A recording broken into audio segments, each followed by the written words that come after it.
Assalamualaikum warahmatullahi wabarakatuh. Perkenankanlah kami kelompok 5 akan mempresentasikan tentang analisis sintek, yaitu dengan mata kuliah teknik kompilasi. Kelompok 5 beranggotakan saya sendiri, Dian Rahman Syahputra. Saya Cahyadi Bintang Sada.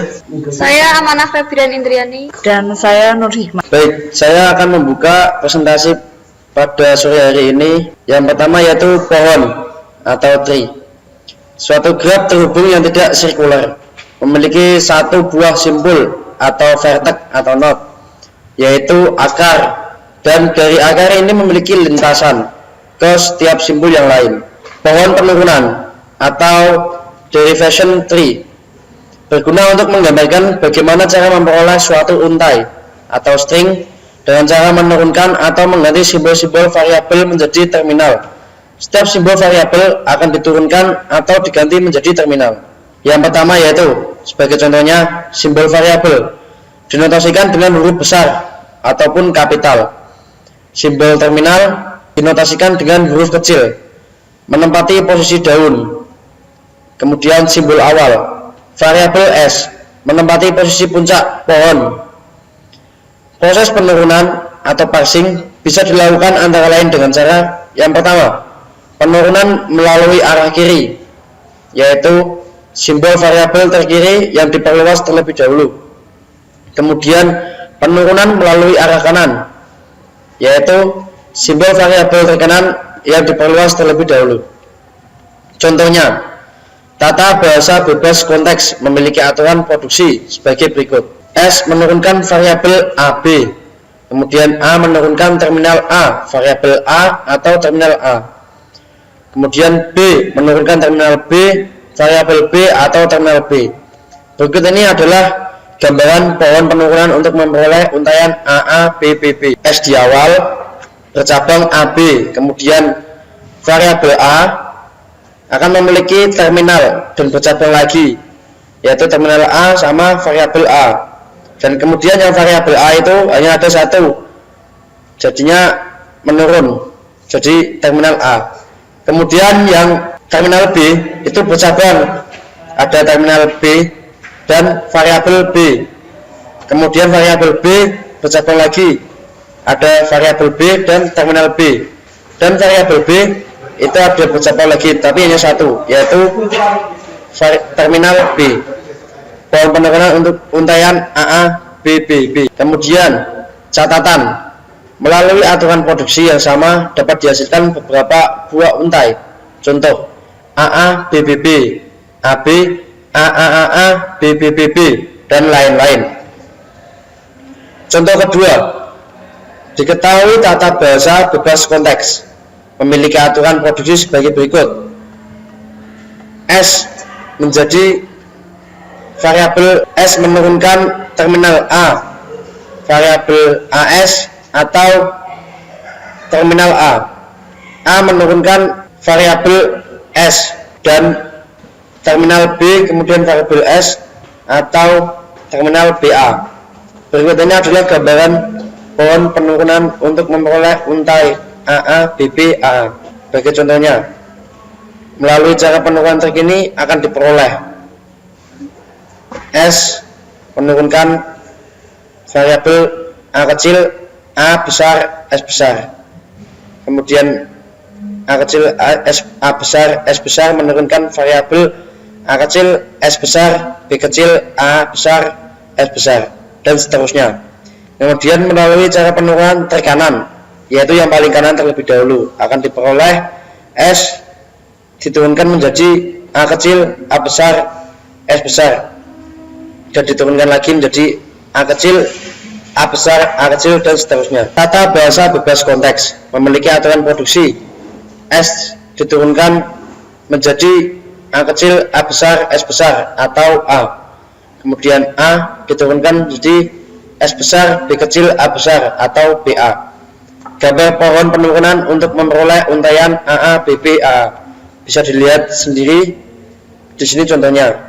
Kemudian cara penurunan terkini, left atau leftmost derivation, yaitu S menurunkan A kecil, A besar, S besar, dan kemudian menurunkannya lagi menjadi A kecil S besar B kecil A besar S besar. Jadi bentuknya seperti ini, bisa dilihat sendiri. Kemudian cara penurunan tekanan seperti ini, S diturunkan menjadi A kecil A besar S besar, kemudian diturunkan lagi menjadi A kecil A besar A kecil dan seterusnya. Metode parsing, analisis sintaksis atau proses parsing berguna untuk memeriksa urutan kemunculan token. Pada proses ini, hal yang perlu diperhatikan adalah yang pertama, kebutuhan waktu efisiensi. Salah. Yang pertama, kebutuhan waktu eksekusi. Yang kedua, penanganan kesalahan. Yang ketiga, penanganan kode. Inilah gambar skema parsing. Bisa dilihat sendiri. Untaian atau string atau kalimat. Selanjutnya yaitu metode parsing dapat dilakukan secara top down atau bottom up, di mana untai masukan akan dibaca atau di-scan dari arah kiri maupun ke kanan. Metode parsing top down, membangun pohon parse dari puncak pohon menuju ke daun. Penelusuran dilakukan dari simbol awal sampai dengan simbol terminal. Metode parsing top down dilakukan menggunakan proses. Yang pertama yaitu backtrack atau dikerjakan secara brute force. Kemudian no backtrack dikerjakan secara recursive decision parser. Proses backtrack. Proses ini dilakukan seandainya pada saat mengerjakan suatu langkah X menyebabkan kesalahan, maka akan melakukan proses backtrack, yaitu proses kembali ke kondisi terakhir sebelum langkah X dikerjakan. Proses brute force, mencoba semua kemungkinan secara terstruktur. Kelemahan proses brute force adalah relatif membutuhkan waktu yang lama karena mencoba semua aturan produksi yang ada dan membutuhkan alokasi memori yang besar untuk mencatat lokasi proses, sehingga dimungkinkan untuk melakukan proses backtrack. Metode parsing bottom up. Pohon parse dibangun dari daun menuju ke puncak pohon. Penelusuran dilakukan dari simbol terminal menuju simbol awal. Kebalikan dari metode parsing top down. Metode parsing bottom up dapat dilakukan menggunakan proses. Yang pertama, shift reduce parsing. Yang kedua, operator precedence parsing. Yang ketiga, simple precedent grammar parsing. Dan yang terakhir yaitu LR grammar parsing. Kemudian akan dilanjutkan oleh Mbak Nur Hikmah. Selanjutnya yaitu syntax analyzer, pengelompokan token-token ke dalam kelas syntax atau bentuk sintaks seperti prosedur, statement, dan expression. Grammar, sekumpulan aturan-aturan untuk mendefinisikan bahasa sumber. Grammar dipakai oleh syntax analyzer untuk menentukan struktur dari program sumber. Proses pendeteksiannya pengenalan token disebut dengan parsing. Maka syntax analyzer sering disebut dengan parser. Pohon syntax yang dihasilkan digunakan untuk semantic analyzer yang bertugas untuk menentukan atau maksud dari program sumber. Misalnya operator penjumlahan, maka semantic analyzer akan mengambil aksi apa yang harus dilakukan. Contoh, terdapat statement A plus B kali C plus D akan menghasilkan bentuk sintaksis, faktor, verb, dan expression. Pohonnya bisa dilihat seperti ini. Yang kemudian ada syntax tree. Pohon sintak atau pohon penurunan syntax tree atau parser tree berguna untuk menggambarkan bagaimana memperoleh suatu string dengan cara menurunkan simbol-simbol variabel menjadi simbol-simbol terminal. Misalnya S menurunkan A, B, kemudian A menurunkan A terminal dan A simbol, atau A, kemudian B menurunkan B terminal, B variabel atau B variabel. Penurunan untuk menghasilkan string AA, BB, BB. Parsing atau proses penurunan. Parsing dapat dilakukan dengan cara penurunan terkini atau leftmost derivation, yaitu simbol variabel yang paling kiri diturunkan atau tuntas dahulu. Penurunan tekanan rightmost derivation, variabel yang paling kanan diturunkan atau tuntas dahulu. Misalkan terdapat ingin dihasilkan string AA, BB, AA dari konteks free language, S menurunkan A terminal, AS atau A terminal. Penurunan kiri, S menurunkan A terminal, AS, kemudian A terminal, S, B terminal, AS, A terminal, A terminal, B terminal, A S, A terminal, A terminal, A terminal, B terminal, B terminal, A terminal, S. Penurunan kanan, S menurunkan A terminal AS, kemudian A terminal A terminal, kemudian A terminal S, B terminal A terminal, kemudian A terminal S, B terminal, B terminal, A terminal, A terminal, kemudian A terminal, A terminal, B terminal, B terminal, A terminal, A terminal. Parsing, misalnya S menurunkan A terminal B atau B terminal A menurunkan A atau A terminal S atau B terminal AA, B menurunkan B terminal atau B terminal S atau A terminal B. Penurunan untuk string A terminal, A terminal, A terminal, B terminal, B terminal, A terminal, B terminal, B terminal, A terminal. Dalam hal ini perlu untuk melakukan percobaan pemilihan aturan produksi yang bisa mendapatkan solusi. Yang kemudian perlu memperhatikan 3 hal, yaitu waktu eksekusi, parsing, penanganan kesalahan, penanganan kode. Parsing digolongkan menjadi top down, yaitu penelusuran dari root ke leaf atau dari simbol awal ke simbol terminal. Metode ini meliputi backtrack atau backup brute force, kemudian no backtrack recursive descent parser. Bottom up, yaitu metode ini melakukan penelusuran dari leaf ke root. Yang selanjutnya yaitu parsing atau brute force, memilih aturan produksi mulai dari kiri, mengekspan simbol non-terminal sampai pada simbol terminal. Bila terjadi kesalahan, string tidak sesuai, maka dilakukan backtrack. Algoritma ini membuat pohon parsing secara top-down, yaitu dengan cara mencoba segala kemungkinan untuk setiap simbol non-terminal. Contoh suatu language dengan aturan produksi sebagai berikut: S menurunkan A terminal AD atau A terminal B, A menurunkan B terminal atau C terminal, B menurunkan C terminal, C terminal, D terminal, atau D terminal, D terminal, C terminal. Misal ingin dilakukan parsing untuk string A terminal, C terminal, C terminal, D terminal. Contohnya yaitu parsing brute force seperti ini. Jika terjadi kegagalan 3, dilakukan backtrack, dan jika terjadi kegagalan lagi G4, dilakukan backtrack. Yang selanjutnya akan dipresentasikan oleh Dan parsing brute force. Kelemahan dari metode brute force yang pertama adalah mencoba untuk semua aturan-aturan produksi yang ada sehingga menjadi lambat. Kemudian mengalami kesukaran untuk melakukan pembetulan kesalahan, makan memori, sedangkan untuk membuat backup lokasi backtrack. Dan grammar yang memiliki recursive key tidak bisa diperiksa sehingga harus diubah dulu sehingga tidak recursive key. Karena recursive key akan mengalami loop yang terus-menerus. Terdapat grammar bahasa dalam G, VTPS, di mana V, E, T, F simbol non-terminal dan TI bintang slash plus min sebagai terminal dan SE sebagai simbol awal atau start simbol. String yang diinginkan adalah I bintang I. Untuk aturan produksi P, maka dicobakan adalah seperti berikut, maka akan diterima. Jika E menurunkan T atau E plus T atau E min T, kemudian T menurunkan F atau T kali F atau T bagi F, kemudian F menurunkan I, maka akan accept atau diterima. Meskipun ada recursive di kiri, tapi tidak diletakkan sebagai aturan yang paling kiri. Kemudian jika seperti ini lagi, maka recursive kiri program akan mengalami root. Sebagai root contohnya, aturan produksi yang rekursif memiliki ruas kanan atau hasil produksi yang memuat simbol variabel pada ruas kiri. Sebuah produksi dalam bentuk A menunjukkan beta alpha, A merupakan produksi rekursif kanan, beta merupakan kumpulan simbol variabel di terminal. Sebagai contohnya seperti berikut, S menurunkan D, S, kemudian B menurunkan A, D, B. Bentuk produksi yang rekursif kiri, A menurunkan A, beta merupakan produksi rekursif kiri. Sebagai contoh, S menurunkan S, D, kemudian B menurunkan B, A, D.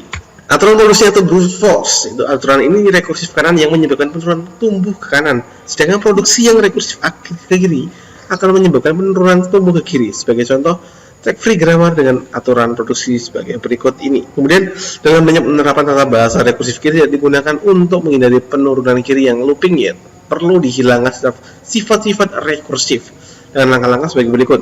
Yang pertama, pisahkan aturan produksi yang rekursif kiri dan tidak. Misalkan aturan reproduksi ke kiri seperti A menurunkan A alpha 1 atau A alpha 2 dan seterusnya sehingga A alpha n atau produksi yang tidak rekursif kiri seperti A menurunkan beta 1 atau beta 2 atau seterusnya hingga beta n. Aturan produksi atau aturan brute force pergantian dilakukan secara setiap aturan produksi dengan simbol ruas kiri yang sama dan bisa muncul variabel Z1, Z2 sampai seterusnya sesuai dengan variabel yang diisikan rekursif kiri. Sebagai contoh tata bahasa konteks free, S menurunkan SAB atau SA, SC atau DD atau FF atau SBD dipisahkan antara produksi yang rekursif ke kiri sebagai misal SAB atau SBD. Untuk aturan produksi yang tidak rekursif kiri seperti S menurunkan ASC atau DD atau FF. Dari situ didapat untuk ruas kiri untuk S beta 1 sama dengan ASC beta 2 DD dan beta 3 FF. Berikutnya adalah dengan penggantian dengan rekursif kiri seperti berikut, yaitu S menghasilkan SAB atau SBD dapat digantikan dengan yang pertama S menghasilkan ASCZ1 atau DDZ1 atau FLZ1 dan kemudian ada Z1 menghasilkan BAB, Z1 menghasilkan AB atau BD dan kemudian yang seperti ini. Kemudian ada hasil yang didapat setelah menghilangkan rekursif kiri adalah sebagai berikut. S menghasilkan ASC atau DD atau FF. S menghasilkan ASCZ1 atau DDZ1 atau FLZ1. Z1 diturunkan jadi AB atau BD. Dan Z1 diturunkan ABZ1 atau BDZ1. Aturan produksi atau brute force kalau tidak mungkin untuk menghilangkan rekursif kiri dalam penyusunan aturan produksi, maka produksi rekursif ke kiri diletakkan pada bagian belakang atau paling kanan. Hal ini untuk menghindari looping pada proses parsing.